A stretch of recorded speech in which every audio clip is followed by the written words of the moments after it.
मेहर सागर मेहता जो मेहर होए तो जो पर तो मेहर की होए पहचान, ये सेंटेंस का थोड़ा सा खुलासा कीजिए।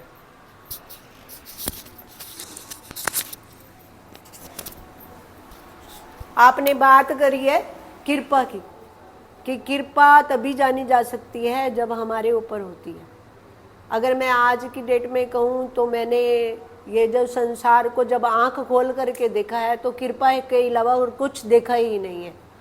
तो इसीलिए एक जो आपने अभी कहा कि जो मेहर होए तुझ ऊपर तो मेहर की होए पहचान, सात सागर वर्णन किए सागर आठवां बिना हिसाब, ये मेहर को पार न आवे जो कोट करूं किताब। तो ये मेहर को पारावारी नहीं है, क्योंकि जब इंसान को ये पता चले, जग करके पता चला मुझे कि मैं सोई हुई थी, जब तक मैं जागी नहीं थी तो मुझे सोना, मैं सोई हुई हूं तो मुझे नहीं पता था। सोने के बाद जगने का और जगने के बाद फजर होने का, सवेरा आने का, मतलब पहले जितने भी ये अंधकारमयी रात्रि है जहाँ पर हम बैठे हैं, ये स्वप्न वाली नगरी है, ये स्वप्न और स्वप्न से जागना, ये दोनों चीजें मैंने उसमें उसकी मेहर से पाई। उसकी मेहर से कैसे, मेरे को दोनों का, अंधेरे और उजाले का, अंधेरे और उजाले का खेल दोनों ही मेरे सामने आए।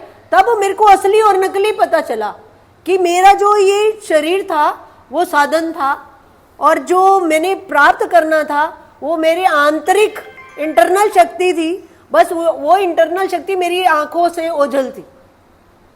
ऐसा सोचो कि बीच में पर्दा था, मैं इधर रामलीला वाले कॉस्ट्यूम में था, मुझे उसकी शक्ति का अंदाजा तक भी नहीं था।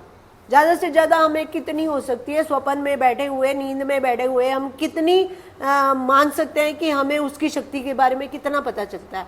हाँ, हम उसकी शक्ति के बारे में मिरेकल होते हुए जो देखते हैं उसको मान लेते हैं, उतनी शक्ति है, और मेहर भी उसी को मान लेते हैं। बट वास्तव में मेहर वो नहीं है। मेहर मैंने जो देखी है, मेहर सागर देखा है।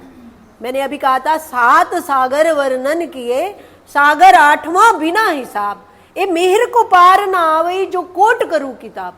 करोड़ों किताबें भी कर दूं तो मैं उसकी मेहर को गा नहीं सकती आज, क्योंकि अंधेरे और उजाले, ब्रह्म और माया का, जड़ और चेतन का जो ये दोनों भेद हैं वो परम शक्ति से मुझे प्राप्त हुए। उसमें मैंने देखा कि उसने दुनिया बनाई इसीलिए ताकि जो है ना, इस दुनिया में अपनी शक्ति को बतला पाए कि मेरी शक्ति क्या है, मैंने क्यों बनाई है। अगर रहस्य देखो, ये सृष्टि जो है, एक धरती के ऊपर ये जो जीवन है, इस जीवन का मकसद क्या है।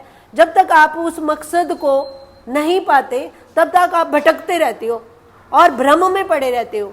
लेकिन जिस दिन मैंने वो अमरत्व पाया, उस दिन मैंने मेहर जानी, उसकी मेहर भी जानी, उसका ज्ञान भी जाना, इल्म भी जाना और इश्क भी जाना, और वो सब जाना, वो सब मैंने जाना जो अभी तक जो है दुनिया से कहूं छुपा पड़ा है। वो एक सुप्रीम विजडम है जिसके माध्यम से मैंने, सुप्रीम विजडम होता है जब आपका सहस्रार जो है वो खुल जाता है, तो उसका भेद परमात्मा स्वयं अपने मुख से देना शुरू कर देते हैं। तब हमें पता चलता है कि जो ये मेहर का खेल बनाया है, मेरे खेल बनाया, ये जो वास्ते में मेहर मोमिन। अब मोमिन जो है एक वर्ड है, उर्दू वर्ड है मोमिन। मोमिन कहते हैं ब्रह्म सृष्टि। मेहर देखा मोमिनो मेहराए तले कदम, मेहरे कयामत करके मेरे हंस के मिले खसम। अब मेहर ने, जो मैं कयामत की बात कर रही हूं, जड़ और चेतन से परे कयामत है। अधिकतर लोगों को कयामत की बात पता नहीं है, सिर्फ वर्ड पता है कि कयामत क्या होती है। जब कयामत होती है तो सब कुछ परले हो जाता है। तो जैसे आपने यहाँ पर एक भौतिक परले देखी है, भौतिक परले में भी सारे नष्ट हो जाते हैं। तो इस तरह से मनु से मानव बना, और मानव से मानवता आई, और मानवता के साथ परमात्मा की विराट शक्ति कनेक्टिविटी होती है। तो सप्तर्षि बने, महर्षि बने, महर्षि से पहले मनु आए सारे, और वो हमारे पूर्वज ही हैं। उन्हीं सब का कारण मुझे पता चला, उस विराट शक्ति से ही सब उत्पन्न हुए।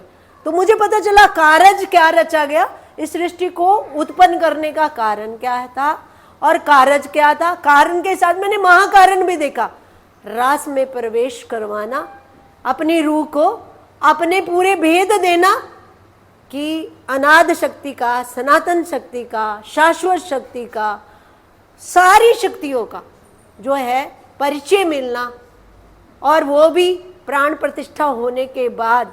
तो ये जो है अद्भुत है, और इस मेहर को मैंने तभी प्राप्त किया जब परमात्मा की विराट शक्ति से मेरा मिलन हो। तो इस विराट शक्ति को जानने के लिए ही हम आए हैं। पर विराट बने कैसे? हमारी थिंकिंग क्या है? लो। हमारी कहनी कुछ है, रहनी कुछ है। कहनी में ज्यादा है, रहनी में कम है।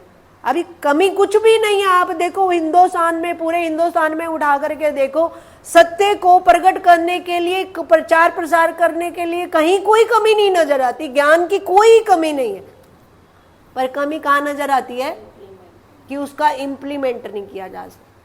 उसके गुणों की स्तुति गाने में सिंगर्स कोई कमी नहीं छोड़ रहे हैं, सब उसकी स्तुति कर रहे हैं। एक से एक बढ़िया सिंगर, एक से एक सूफी लोग जो है ना अवेलेबल है आज। लेकिन वास्तव में मायने जो हैं बहुत गहरे हैं कि मंदिर मस्जिद में जा कर तो हम बैठ गए उसकी स्तुति करने के लिए, लेकिन खुद को नहीं पढ़ना सीखे। और जो अपनी किताब नहीं पढ़ सकता, दूसरे की किताब क्या पढ़ेगा?